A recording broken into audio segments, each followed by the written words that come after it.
Bienvenidos a la Universidad del Éxito. Mi nombre es Gustavo y en esta nueva sección denominada After Office conversaremos con Matías Granata.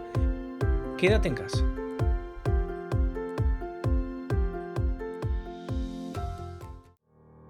Desde la primera vez que se nombró la palabra cóctel con determinada receta, el Old Fashion es el único hoy por hoy que la respeta tal cual esa primera mención en 1806.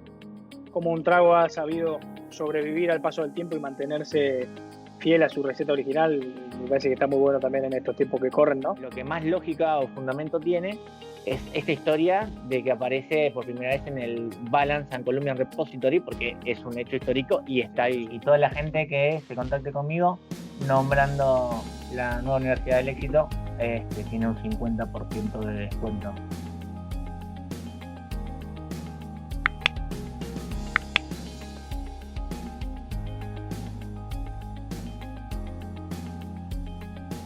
Bienvenidas todas y todos al podcast de la Universidad del Éxito. Mi nombre es Gustavo y en este nuevo episodio de After Office estamos nuevamente junto a Matías Granata para conversar sobre uno de los temas que ha transcurrido esta semana en el marco de la celebración del Día Internacional del Cóctel, el cual naturalmente nuestro experto nos va a contar, pero primero que nada vamos a saludarlo y preguntarle cómo anda. Mati, ¿cómo estás? ¿Todo bien? ¿Qué tal, Gustavo? ¿Cómo estás? ¿Todo bien? Un placer verte otra vez. Ya nos vemos demasiado seguido, me parece. Sí, bueno, para recuperar el tiempo perdido, las pocas veces Sí, totalmente. que no nos hemos podido ver. ¿Cómo andás? ¿Todo tranquilo? Todo bien, todo tranquilo. Bueno, me alegro. Hemos tenido muy buenas repercusiones del último episodio. A la gente le gustó mucho la manera en la cual explicaste la receta en el momento Drinkser y también lo didáctico que sos a la hora de llevar adelante tus clases. Así que la verdad que es un placer. Yo lo disfruto mucho y personalmente estoy muy contento de poder tenerte de nuevo acá. Así que muchas gracias. No, por favor. Bueno, no te quiero quitar tiempo, así que te voy a llevar derecho al plato fuerte de hoy, que es el Día Internacional del Cóctel. Contanos de qué se trata, por qué se celebra esta fecha tan particular. Sí, mira, es algo bastante interesante porque tiene como muchas líneas de historia que se van entrelazando entre sí. El Día Mundial del Cóctel se festeja, ¿sí?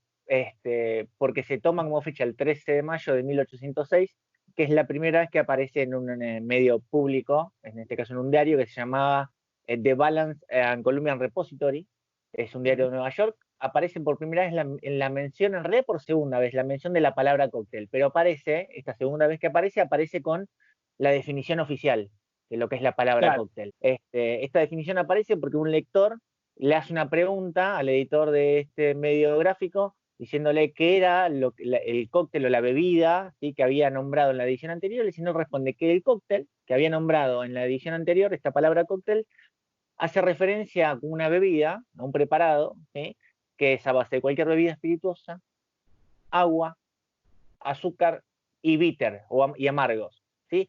Esto trae aparejado algo muy particular en la historia de las bebidas, que es la utilización de amargos o de bitters. No sé si alguno conoce, si sabe de tragos, o seguramente vos sabés que es uno de tus cócteles favoritos, el Old Fashion.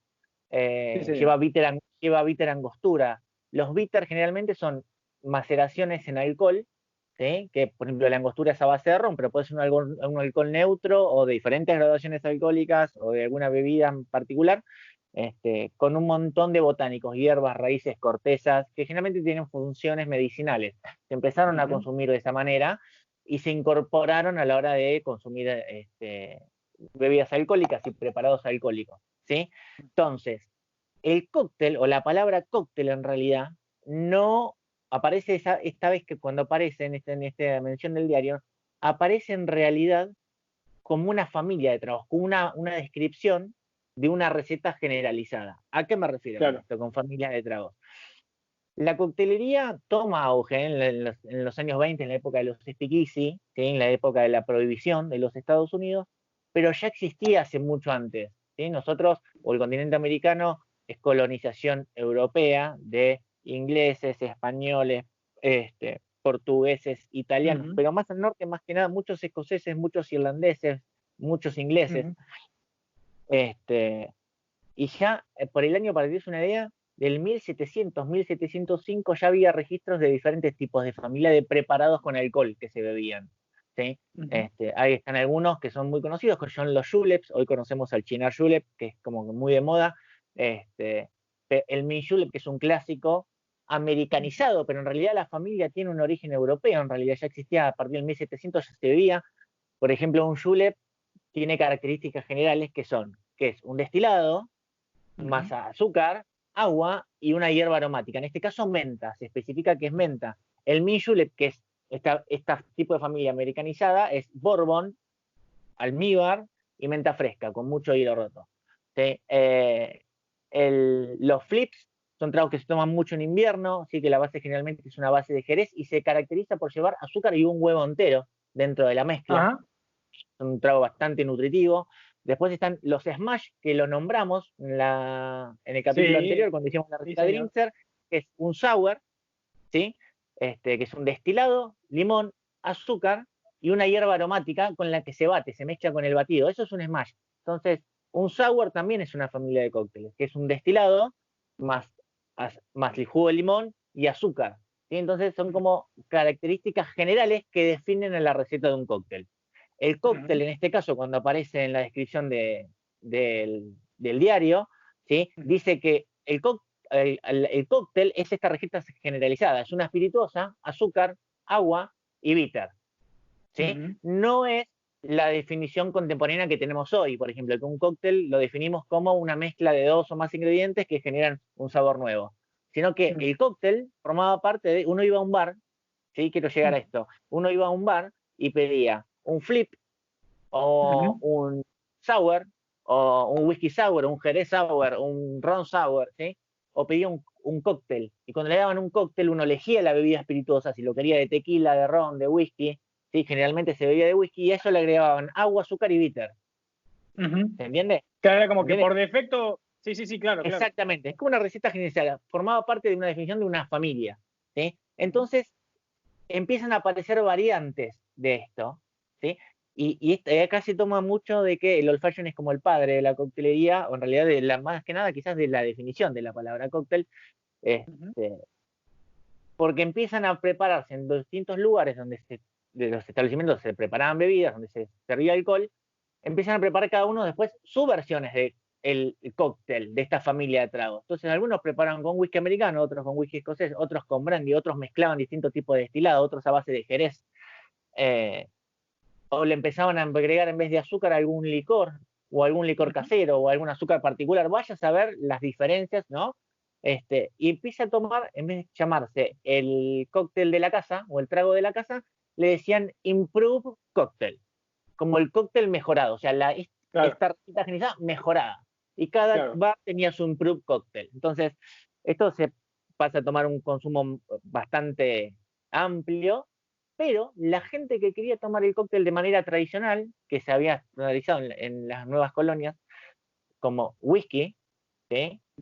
Agua, azúcar y bitter, iba al bar, y cuando pedía un cóctel, el bartender le decía, ¿cuál querés?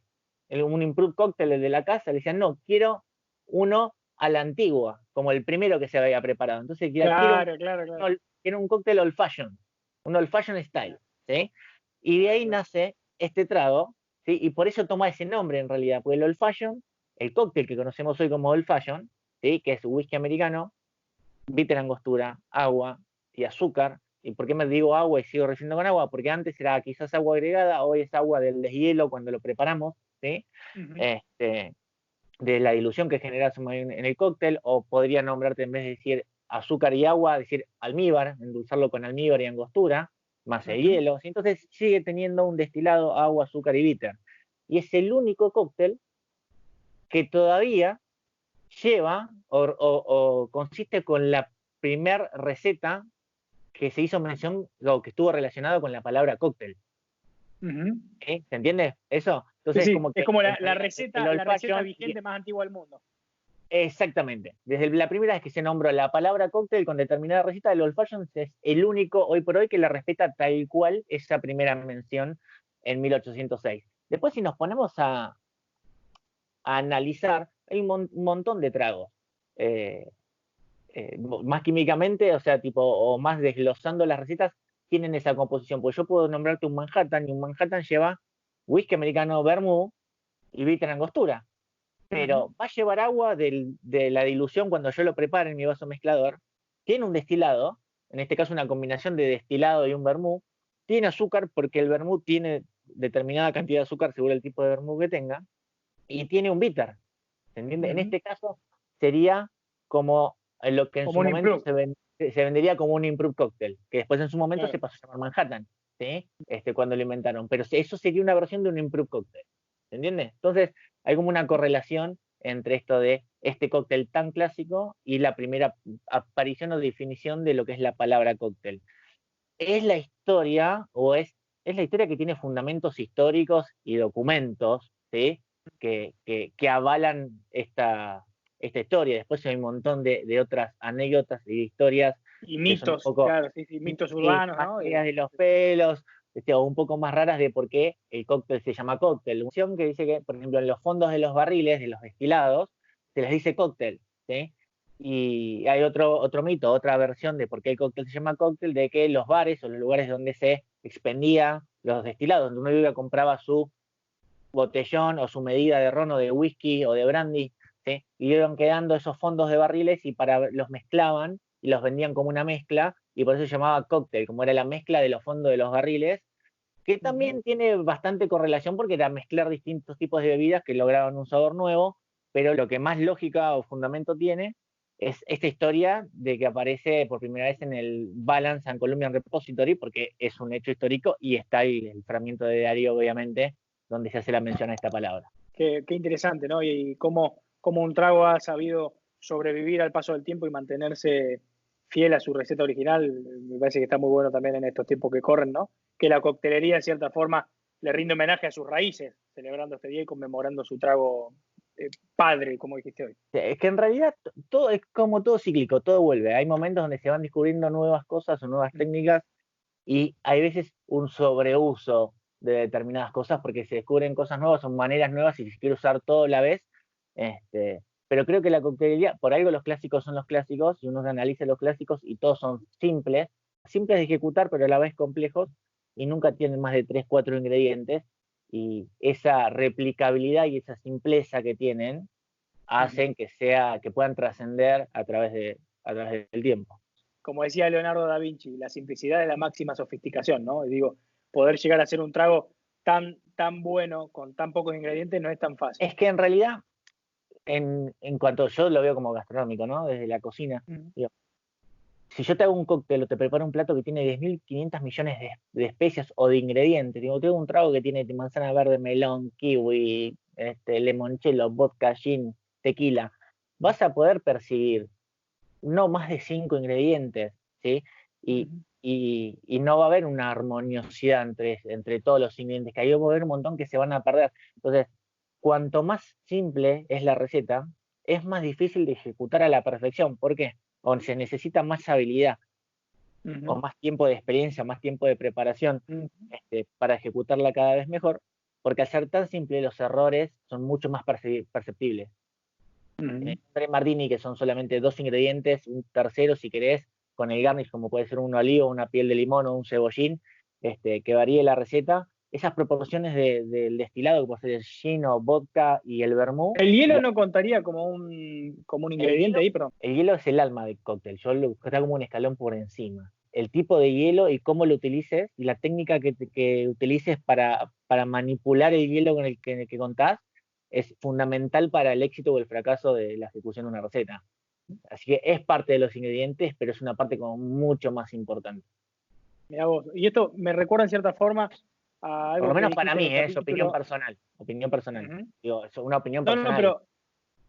Pero sos el que sabe, y obviamente para eso te entrevistamos, para que nos cuentes, porque con tu experiencia nos podés iluminar en cierta forma, ¿no es cierto?, a todos. Y en esto me hiciste acordar algo que dijiste en el capítulo anterior, que dicho sea de paso lo recomiendo. Acá arriba va a salir ahora una campanita recomendándole el capítulo de la semana pasada, en donde Matías hablaba sobre el ingrediente crítico, ¿no? Y por como vos lo contás, parece que, claro, la clave de la coctelería en estos tiempos y ante tanta compleja sencillez con la que hay que ejecutar el trago, la clave está en llevar ese ingrediente crítico a su máximo potencial, no en taparlo con un montón de ingredientes más, ¿o no? No, exactamente. O sea, en realidad, la idea, o para mí lo que yo tengo como concepción de buena coctelería, es pocos ingredientes de buena calidad y llevarlos a cada uno a su máxima expresión. Sí, totalmente. Te doy un ejemplo con el tema del hielo, porque digo que es fundamental, que es un ingrediente, pero es un ingrediente y algo más, porque es lo que le da vida al trago. O sea, sin hielo no tenemos ese cóctel. Porque nos integran los ingredientes, no va a estar a la temperatura necesaria para que el alcohol no nos moleste a la hora de beberlo, pero yo puedo tener los ingredientes más caros, ¿sí? Y manipular mal el hielo y que el trago no salga rico. O puedo tener unos ingredientes estándar y manipular muy bien el hielo y tener un hielo de buena calidad y hacer que ese trago sea mucho mejor que el que tiene las bebidas más caras, ¿sí? Entonces, sí, el hielo pasa a ser el alma, es como la electricidad para Frankenstein, ¿sí? Es lo que le da vida a esa mezcla de partes. Bueno, el otro día dijiste que daba para hacer un capítulo entero y creo que un día lo vamos a hacer, ¿o no? Un capítulo sobre el hielo específicamente. Sí, hay un montón para hablar, puede ser bastante más quizás técnico. Así bueno, pero que aunque sea un rato. es entretenido, al que le gusta, si al que le gusta, le interesa la coctelería de la gastronomía, es súper entretenido. Pero sí, es algo fundamental, es algo fundamental. Antes de pasar al momento Drinkser, ¿cómo preparás vos hoy el Old Fashion? Mirá, hay un tema súper complejo, te diría. Genera más polémica que la política. Hay una receta, hay una medida, hay un balance que tiene que haber. ¿Te acordás? En el primer capítulo yo te hablé del balance de de ácido, dulce, dulce, amargo. Sí, claro. Hay un balance que tiene que haber. Y, y hay que respetarlo. Y para mí un old fashion debería saber exactamente igual, quizás con algunos retoques, ¿no? Porque los clásicos a veces uno lo empieza a asimilar o a beber de una manera que le gusta a uno, entonces por eso uno está bueno que cuando va a un bar lo atiende un bartender y le diga, che, a mí me gusta más seco, a mí me gusta más dulce, a mí me gusta más especiado, con más bitter, con menos bitter. Pero si alguien viene y dice, quiero un old fashion a secas, y uno no le pregunta, o le dice, pero ¿te gusta de alguna manera particular? Y el tipo te dice, no, quiero un old fashion, tiene que haber un estándar. Y que el que preparemos acá sea el mismo que en Tokio, en Londres, ¿sí? O en Como Singapur. te pasa cuando vas a un Starbucks o a un Burger King. Exactamente. Y después cada uno le puede, sí, poner su leche de soja o de almendras, como quiera, pero si uno pide un chai latte, tiene que ser un chai latte. Claro, vos decís que tendría que estar como estandarizado, por decirlo de alguna forma. Sí, sí, totalmente. Y no pasa. Y hay veces que en algunos lugares se usa demasiada azúcar, hay otros lugares que se usa demasiado bitter, hay otros lugares que le ponen demasiado alcohol. Y nada, en realidad también hay una gran pelea, un debate entre los que lo hacen con azúcar granulada y pintan el vaso con el azúcar y con los que lo hacen con almíbar simple. Yo soy de los que lo hago con almíbar simple. Yo trabajé en un montón de lugares afuera y en todos los lugares donde trabajé afuera, que son bares que están entre los mejores bares del mundo, siempre lo prepararon con almíbar, nunca lo veía hacer con azúcar. Y si uno se pone a pensar, o sea, yo tengo mis fundamentos, te digo, bueno, el azúcar no es soluble ni en frío ni en alcohol, entonces poner azúcar ahí y esperar que se disuelva con whisky y con hielo no tiene mucho sentido, y se va a ir derritiendo a medida que se vaya diluyendo el hielo, entonces voy a ir tomando un trago que va a ir cambiando el sabor a medida que lo vaya tomando, va a empezar muy seco o casi bebiendo whisky solo y después va a parecer casi un almíbar porque se va a ir endulzando en exceso. Entonces, y para mí el trago tiene que tener el mismo sabor desde el primer sorbo hasta el último, ¿sí? Es como que te trabajen un pedazo de carne y te diga, bueno, cuando lo empieces a comer va a estar súper crudo, pero a medida que vas avanzando en el pedazo de carne, está cocido hasta que parece una suela de alpargatas, como que no tiene mucho sentido, ¿no? Entonces, el old fashion para mí, la manera que a mí me gusta prepararlo, es son 2 onzas de destilado, ¿sí? De bourbon, whisky americano, se puede utilizar otro tipo de whisky, puede usar whisky escocés, se puede utilizar whisky canadiense o whisky rye, lo puedes cambiar por un brandy, por un coñac, lo que pasa que dependiendo el estilo de destilado que elijas va a tener distintos perfiles, algunos unas notas más secas, otros más frutadas, más tostadas, más ahumadas, ¿sí? Tengamos siempre en cuenta que todos los destilados son secos, no tienen azúcar, entonces tienen notas que cuando le agrega azúcar y el bitter, el condimento, se van a abrir y me van a hacer recordar a cosas más frutadas o más tostadas o más amaderadas, o más especiadas, pero el destilado es seco, ¿sí? Entonces, dependiendo del perfil que elija, voy a querer resaltar más o menos con la cantidad de almíbar, esa característica del destilado y obviamente con la dilución. Pero yo utilizo si tú eres un old fashion clásico, 2 onzas o 60 mililitros de whisky americano, 3 golpes de angostura, que si te lo tuviera que pasar a gotas, serían 15 gotas de angostura puestas con un gotero, así de preciso soy para prepararlo, y media onza, como mucho.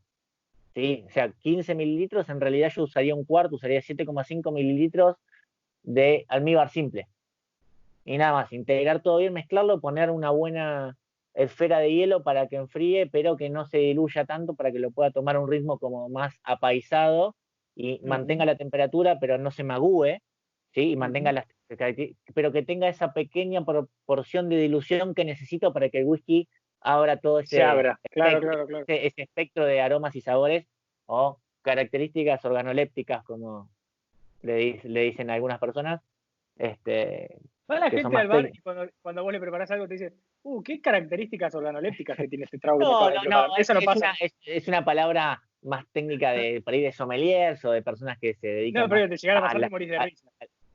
No, daría medir, le daría un beso y un abrazo.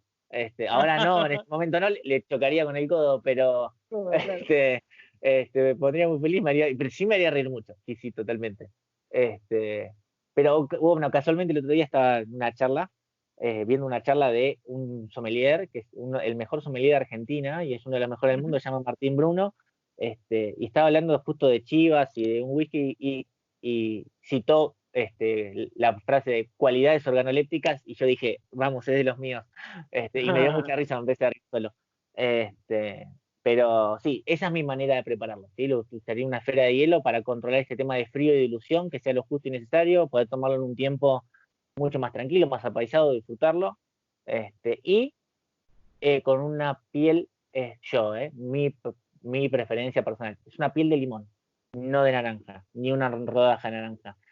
El aceite de lo cítrico como que corta un poco con esta parte dulce, afrutada que tiene el Bourbon, además de lo tostado, intenso tan marcado, y le da como un buen balance cítrico y una nota como más fresca, ¿sí? Que no sea tan otoñal, por así decirlo, o tan de invierno. ¿Sí? Bueno, gracias Matías por habernos dado tu versión del Old Fashion, es realmente un lujo. Yo he tenido el gusto de disfrutarlo en persona, así que espero que muy pronto ustedes puedan también. Pero mientras tanto, vamos a entrar en nuestra nueva sección de After Office en este denominado momento Drinkser, para que Matías, mejor que nadie, nos explique cómo pueden ustedes desde sus casas preparar este trago padre de la coctelería.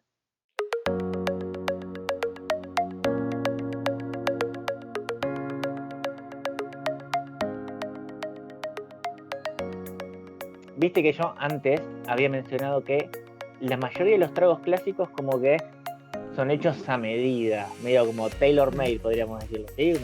No hay mejor forma, no hay forma de que un traje te quede mal si vas y te lo hace, está hecho por un sastre, no hay forma de que tu trago no te guste si está hecho por un buen bartender, y que te sepa entender las directivas, pero pasa mucho con un Manhattan, un Bloody Mary, un Old Fashion, un Dry Martini, como que cada persona le va adaptando sus gustos específicos.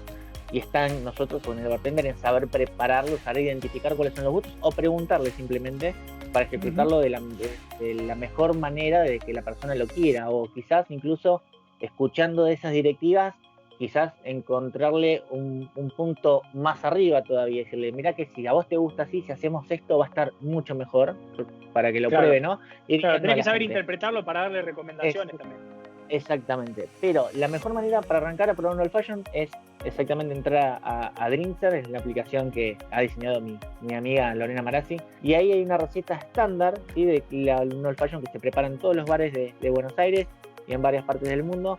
Está súper fácil de seguir, muy bien explicada, y es como una receta más estandarizada, ¿sí? Es en la que yo les di como más mía, más personal, es como mi forma, que me gusta tomar el Old Fashion, no así prepararlo. ¿Sí? Cuando yo lo preparo siempre le pregunto a la persona cuáles son las preferencias particulares, si no tiene ninguna me amoldo y haría algo mucho más parecido a lo que está en la aplicación, la de Drinkser, ¿sí? Que es como algo más estandarizado, más globalizado, pero para arrancar a tomarlo y ir viendo cuáles son las preferencias de uno, si una vez que lo probamos, si nos gusta más seco o más dulce o más especiado o un poquito más amargo con más cantidad de bitter o más alcohólico o menos alcohólico, arrancaría preparando tal cual la receta de la app de Edric.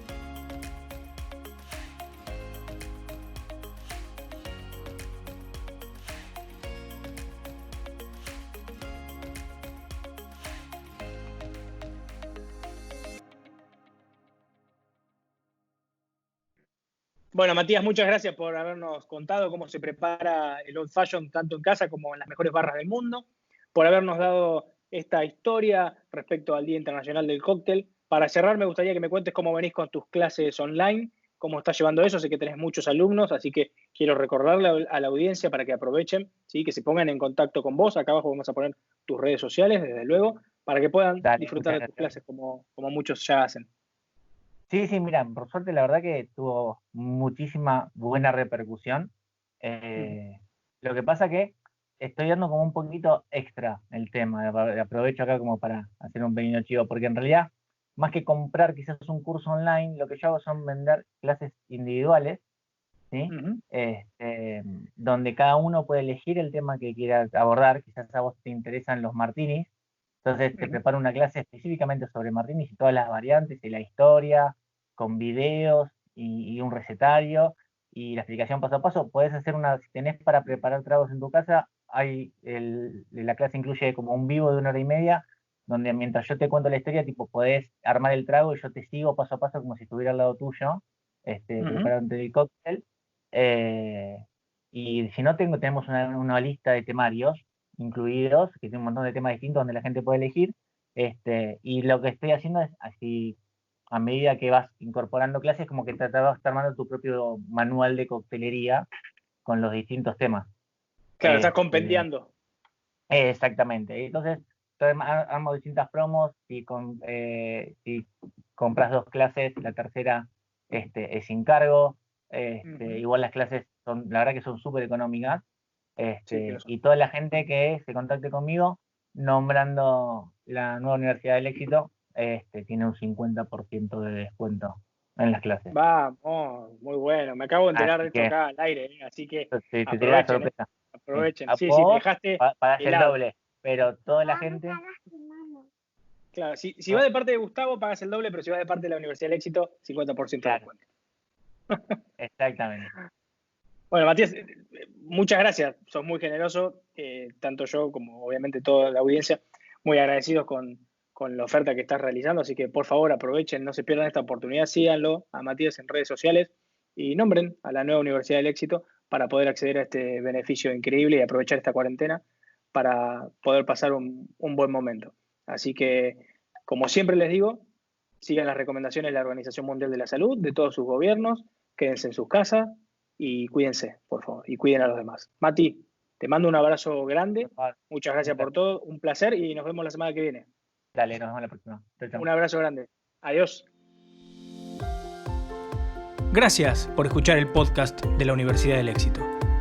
Esperamos que este capítulo te haya gustado y si buscas más información visita www.nuevauniversidaddelexito.com.